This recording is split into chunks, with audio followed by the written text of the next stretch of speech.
The introduction of the Sovereignty Bill, designed to criminalize independent thought and punish Ugandans, both at home and in diaspora, who speak out against regime excesses.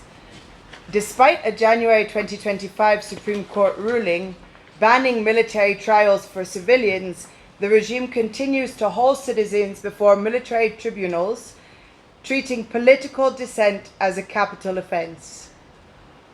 Disregard to fair and honorable judicial processes. Despite filings of habeas corpus for missing persons, the government denies holding citizens in their custody only to later present them in court with trumped-up charges, and other times disappeared entirely. One of the many examples is the case of Kenyan citizens Nicholas Oyo and Bob Njagi, who also sits beside us today, who the government claimed to not have in their custody and then were released a few weeks later, after which Museveni said they were being kept in the fridge. Courts are being turned into clearinghouses for crimes and atrocities of state agents, and many times release them weeks or months later after being tortured or not at all.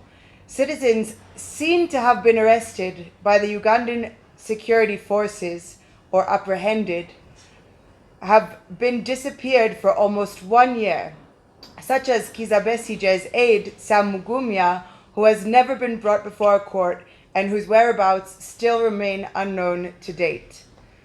Persecution of Dr. Kizza Besigye. The continued detention of figures like Dr. Kizza Besigye, Haj Obed Lutale, and hundreds of NUP supporters without fair trial is a calculated effort to decimate the opposition, as openly threatened by General Museveni time and time again. Since his abduction in Nairobi on November 16, 2024, Dr. Kizza Besigye has been brought to court more than 20 times, denied bail on 3 occasions, yet his hearing still has not commenced.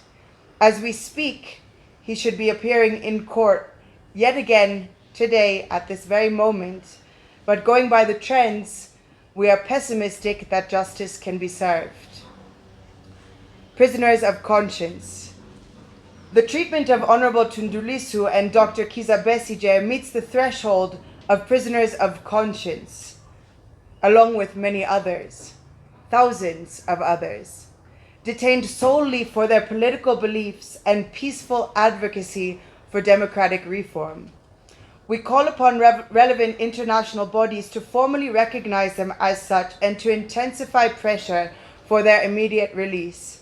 We further note that on April 9, 2026, Tundu Lissu will mark exactly 1 year since his arbitrary arrest, an urgent reminder of the sustained injustice he continues to endure. Early warning signs for Kenyans. As a region, we issue this as an early warning to Kenyans. The patterns of democratic backsliding seen across our neighbors are neither abstract nor distant. They are instructive. In Uganda, the consolidation of family power, collapse of the judiciary, and prolonged legal persecution of opposition leaders, such as Dr. Kizza Besigye, and many others, some who have been in pretrial remand for up to 20 years, I believe. Some even reaching 28 years, others 5 years in pretrial remand. Marked by repeated arrests, court appearances, multiple bail denials, shows how judicial processes can be stretched to wear down political challengers.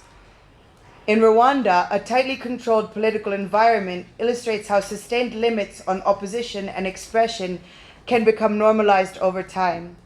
In Tanzania, restrictive laws on media, online content, and public assembly have quickly demonstrated how quickly civic space can be narrowed under the banner of stability, and how mass violence can be emboldened with impunity.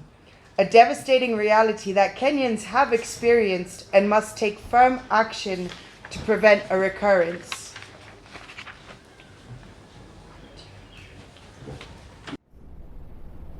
And this is our overview. A region in